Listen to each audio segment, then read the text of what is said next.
Good morning, everyone. Welcome to Civil Service School. Today, we'll have a economics class for UPSC CSC. This is an assignment for you. This question appears in GS paper 3 in UPSC CSC 2020. Please write it down and send it to me. I will check every one of your answers. So my contact address is given at the last slide. Please continue till then. So today we'll analyze some news. Indian Bank to raise up to 4,000 crore via QIP, Qualified Institutional Placement. So whenever any bank or business organization needs money, they can either borrow money from investors or they can issue share or securities. So whenever they will borrow money from investors, they will have to pay a interest rate, some amount of interest, irrespective of whether that company is gaining or in losing.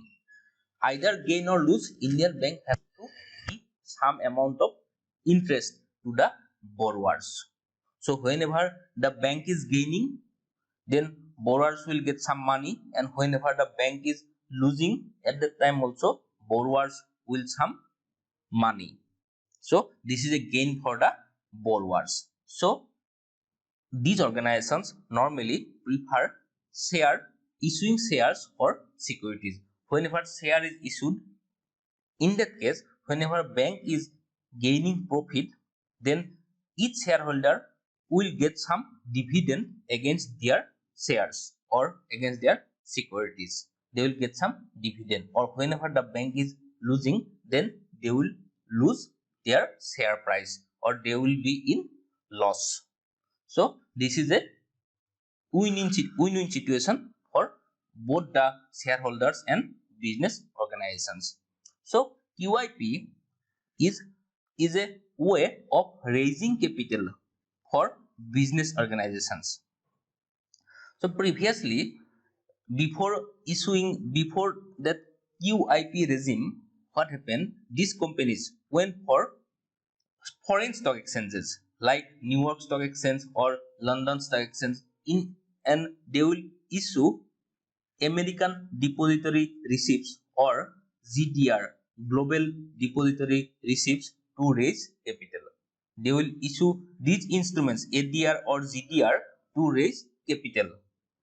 But presently, SEBI thought that this is a very cumbersome process. Fees are very high. If Indian companies go to these stock exchanges, then they have to pay a very hefty amount to issue these securities.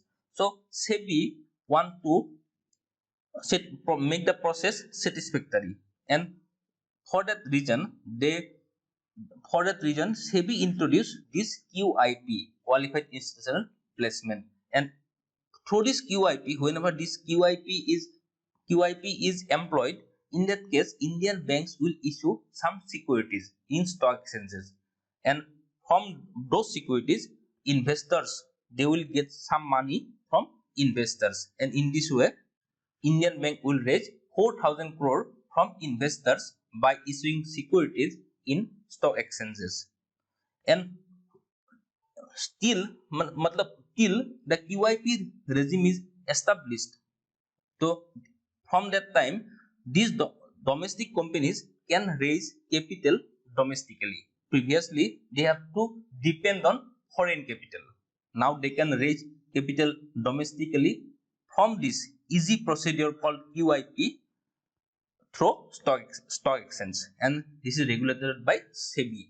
SEBI is a capital market regulator. So second, and this is actually a good thing for Indian bank. If they can raise capital, their capital adequacy ratio will be good, and this capital adequacy ratio is controlled by Basel framework. So their bank health will improve. They can lend more money to needy persons. So second news is that LIC on IDBI Bank exits PCA framework. PCA stands for Prompt Corrective Action. This PCA was introduced by RBI. RBI is called Bank of Banks or banking regulator. We know that presently banks of India, the public sector banks, means their capital condition is not so good because of that NPA issue. So whenever this PCA framework was introduced, the aim was that so that banks capital condition can be known previously before going before uh, before increasing non-performing assets. RBI will do a asset quality review of the assets of banks, and as per that, banks will be put under this PCA framework. And whenever a bank is put under this PCA framework, bank have to follow some austerity measures. Means banks cannot expand their branch, banks can lend in a free manner. They have to take some restrictions whenever lending money to customers. Remuneration of management staff cannot be increased as per their own discretion. And the whenever banks have to give money to depositors, there will be some amount, there will be some threshold.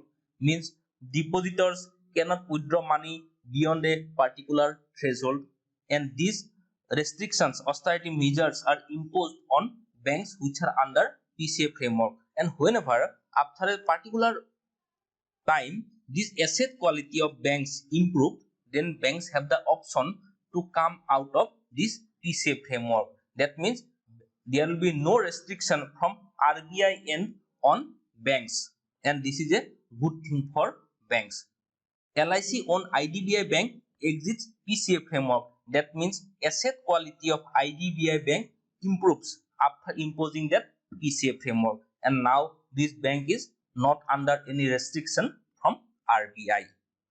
This PCA is applicable to commercial banks but not applicable to regional rural banks, cooperative banks, non-banking financial corporations like LICI and microfinance institutions. GOVT of India differs merger of BSNL and MTNL. MTNL stands for Mahanagar Telecom Nigam Limited. This operates in mainly Delhi, Mumbai and Mauritius. So MTNL is a subsidiary of BSNL, and both these companies are very high debt ridden companies. They have a huge debt. These companies are not anymore profit making companies. So whenever these two entities will be merged, there will be a accumulated debt on both on the common amalgamated entity, and that may not be good for the amalgamated entity. So GOVT of India differs merger of both this debt-ridden loss-making entity. So India filing appeal against Cairn Arbitration Award. So Cairn Energy is a UK-based company, and this company is mainly related to oil and gas exploration. This is an oil and gas company. So Cairn Energy was operating in India, and Indian Taxation Authority accused Cairn Energy of evading taxes in India, and as a result of that, Taxation Authority imposed a hefty amount of fine on Cairn Energy. But Cairn Energy says that they are not doing any unlawful activity in India, although taxation authority is imposing a huge amount of money as penalty on Cairn Energy.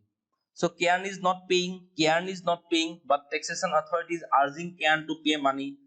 So suppose amount is X, suppose this penalty amount is X, and after some amount of time there will be some percentage of interest on this penalty money, and as time passed, as year passed, there will be a huge amount of money both as penalty and as interest on that penalty. So Cairn is not paying, and taxation authorities urging Cairn to pay that penalty as well as interest. So Cairn goes to Permanent Court of Arbitration, and this is situated in Hague in Netherlands.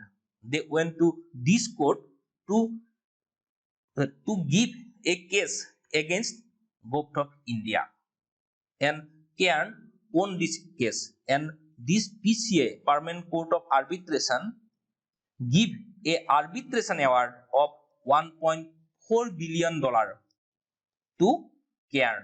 That means Indian government of India have to pay a sum of $1.4 billion to Cairn Energy as compensation award, because Cairn wound up its India operation. Cairn was harassed by Taxation Authority of India. So this PCA Permanent Court of Arbitration give an arbitration award of 1.4 billion that Government of India have to give Cairn Energy in UK. But presently Government of India is saying that they won't pay that amount. They will file a appeal against this arbitration award. And Cairn is saying that if the Government of India don't give them this $1.4 billion arbitration award, they will seize India assets like embassy, foreign embassy of India, some property, Indian government property in foreign land. They will seize this property. Cairn will seize this property to compensate this arbitration award. So this ruling verdict was given by Permanent Court of Arbitration situated in Hague, and this PCA was formed in 1899 as per Convention for the Pacific Settlement of International Disputes, and this is not a UN agency but an official observer. Each member state can appoint up to 4 members. Suppose India can appoint up to 4 members. India is a member of PCA. USA is a member, China is a member, Russia is a member, but some former USSR states like Kazakhstan, Uzbekistan, Tajikistan, these are not members of PCA. And each member has 6 years of renewable term.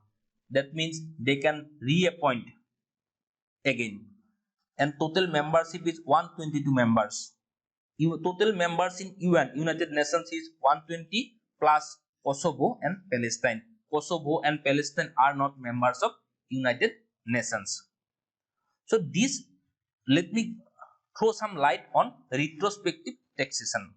Suppose I have done some wrongdoing in 2019, but I am penalized in 2021 for this wrongdoing. So this is called retrospective.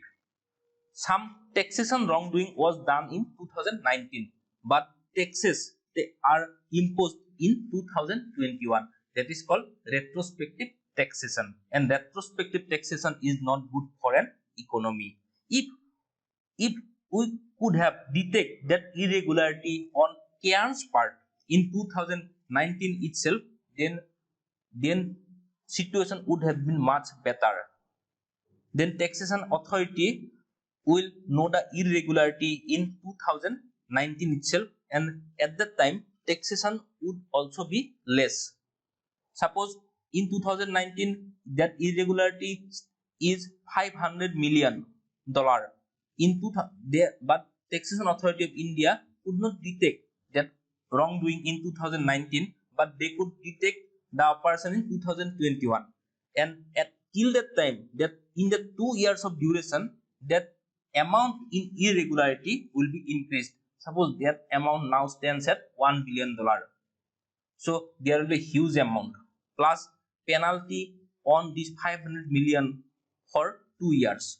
So if some taxation thing are done retrospectively, then that is good for both the company and the economy, because it will reduce the business perspective of India, and this will create further hindrance in ease of doing business. Business is lot more dependent on business scenario of a country. So retrospective taxation is not good for an economy. And this Cairn case, Govt of India versus Cairn Energy case, is also not good for economy. So we have, if there is any irregularity, we have to handle that in real time manner. So there is one more concept that is called base erosion and profit shifting, and this is very much popular amongst MNCs. Suppose a company, Facebook is earning revenue from its India operation, but it will show that its revenues are earning from its Dubai operation. Its revenues in India are shown as its revenue earned in its Dubai operation, because Dubai is a tax haven. If it shows all its revenue come from its India operation, then Facebook has to pay a huge amount of money as tax amount. But if it can show its revenue from its Dubai operation, then its taxation will be reduced. And this concept is called base erosion and profit shifting. Presently, countries have to counter this, and this is countered by modern treaties like bilateral investment treaty, double taxation avoidance agreement, and international laws. By international laws, this base erosion and profit shifting is countered, so that these MNCs, multinational companies, cannot show their profit in some country as profit in some tax haven. So this is called base erosion and profit shifting. And let me throw some light on this case also. So whenever there is a case like this in PCA case, so these judges will rely on bilateral international laws like bilateral investment treaty, double taxation avoidance agreement, free trade agreements, some rules in WTO, some rules in United Nations, and national laws of UK and India. These judges will have to look into these international laws, and after analyzing these laws, they will give their verdict. So this much for today. If you are benefited, please subscribe to my channel, and I have given you one question in my first slide. So please write it down and send it to me. If you have any confusion, then please let me know that in comment section. Thank you, dear aspirants. Bye bye.